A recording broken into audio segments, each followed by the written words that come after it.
Halo semuanya, balik lagi di channel Malachi Evandri. Tuh anaknya tuh, udah lama nggak bikin video. Saya update lagi perkembangan Evandri sampai hari ini. Puji Tuhan sehat, semuanya baik.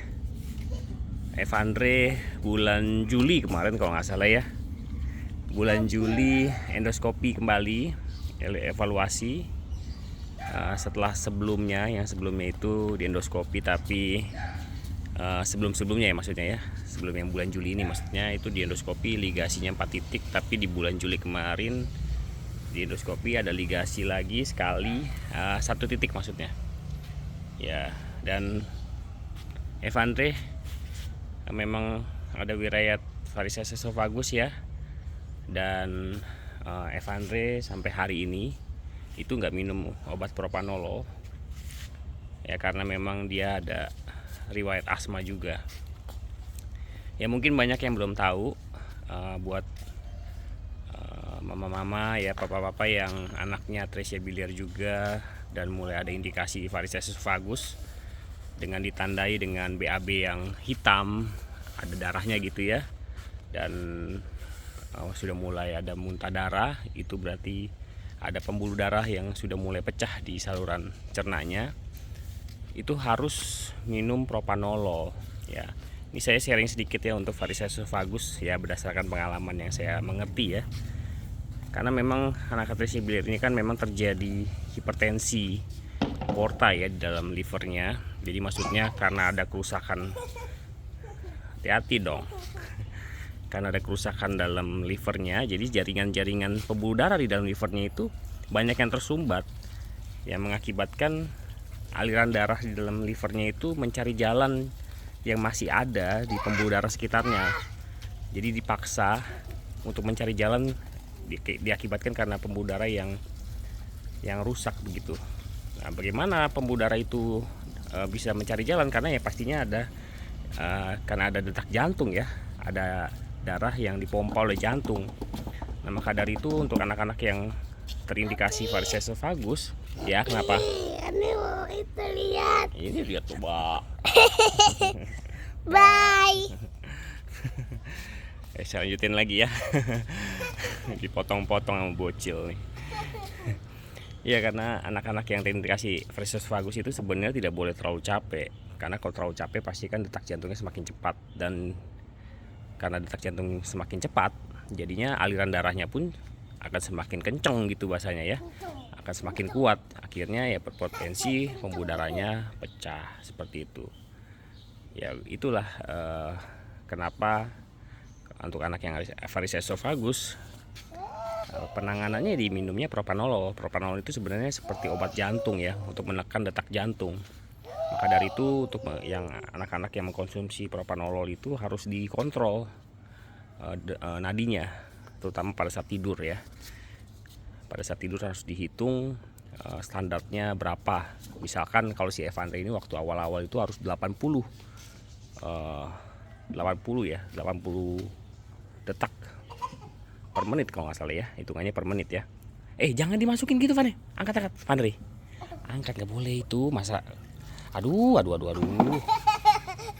mencemplungin aja bocah, kirain dicemplungin apa dia, nggak boleh. Mau api. Ya, mau api. Aneh mau jelasin sendiri. Ya udah jelasin nih. Hai, Mama Mia. Mama Mia. Duduk sini aja, kita duduk sini aja yuk, duduk sini yuk. Duduk sini aja yuk. Ya lah, ayunin lagi. Ya, jadi kalau dulu tuh Evandri itu detak jantungnya ditargetkan 80, tapi semakin dia besar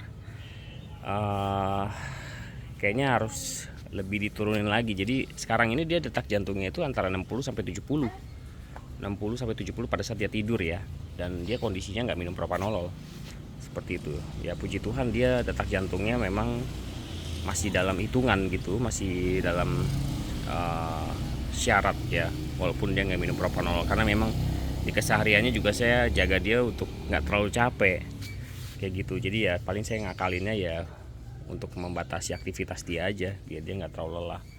Dan yang terutama pasti saya biasakan dia selalu tidur siang, agar dia dia nggak suka tidur siang.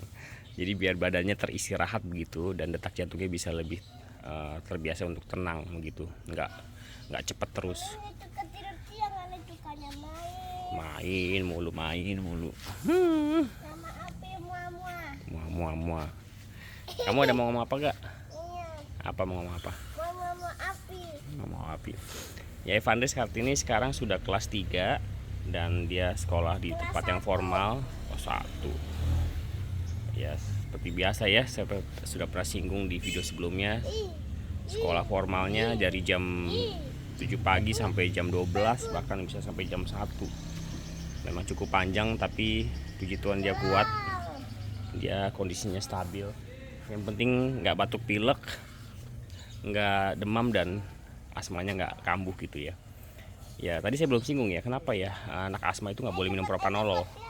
Karena buat yang belum tahu, obat propanolol ataupun obat hipertensi ya bahasanya ya, itu cara kerjanya adalah menutup saluran nafas, mempersempit lah bahasanya ya, bukan menutup ya, nggak bisa napas kalau menutup ya, mempersempit saluran nafas. Makanya kalau orang-orang yang punya riwayat penyakit jantung, Api yang bikin pocong, Pi.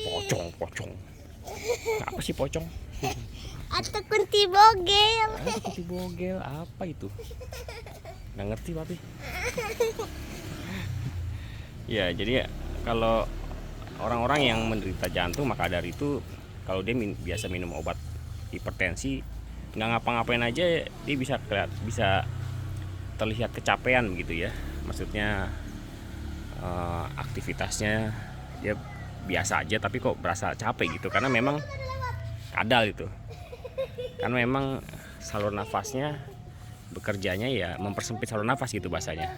Nah sedangkan untuk penderita asma, kalau saluran nafasnya dipersempit, efeknya bisa kambuh asmanya. Sedangkan kalau penyakit asma itu kan dia harus minum obat ataupun diterapi untuk membuka saluran nafas. Jadi bertolak belakang intinya cara kerja.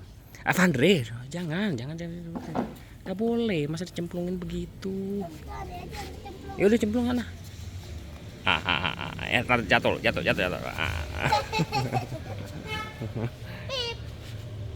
Ya seperti itu ya Bapak Ibu. Tapi kayaknya mama-mama yang bergabung dalam Pejuang Hati kayaknya udah lebih jago-jago ya dibanding saya. Ilmunya udah canggih-canggih ya, karena memang kita dipaksa untuk belajar ya, nggak cuma mengandalkan dokter terus gitu ya. Karena kalau dikit-dikit ke dokter, apa-apa dikit ke dokter, boncos juga ya lama-lama ya. Karena nggak semuanya kita dalam pengobatan ini selalu pakai BPJS. Karena kalau untuk yang hal-hal yang urgent, kita harus memakai dana pribadi minimal begitu ya. Ya setidaknya untuk mama-mama, papa-papa yang memiliki anak seperti Evandri ini harus punya kemampuan ya sedikit banyak bisa mengobservasi secara mandiri dulu gitu ya, sebelum kita tahu gitu patokannya harus dibawa ke dokter itu pada saat apa gitu.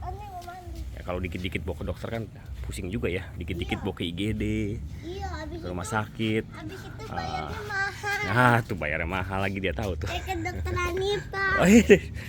Jangan sebut-sebut. Ya begitulah ya. Mungkin Bapak Ibu. Apa itu?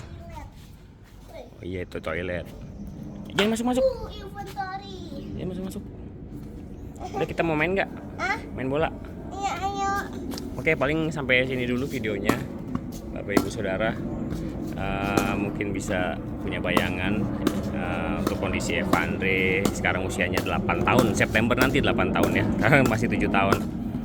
Dan dia kondisi bilirubinnya normal, tapi memang SGOT-SGPT nya masih naik turun ya. Cuma masih di sekitaran dia di bawah 100 lah. Kalau untuk stabil normal terus, saya juga masih terus berdoa agar fungsi hatinya bisa benar-benar normal kembali. Dan semua harapan pejuang hati terutama Atresia Biliar yang bertahan dengan Kasa ya berharapnya tidak perlu sampai transplant. Tapi daripada itu semua ya kita nggak pernah tahu kehidupan ke depan seperti apa ya, kita cuma bisa menikmati hari ini Kalau Tuhan masih memberikan kita kelegaan sampai hari ini, ya nikmati saja.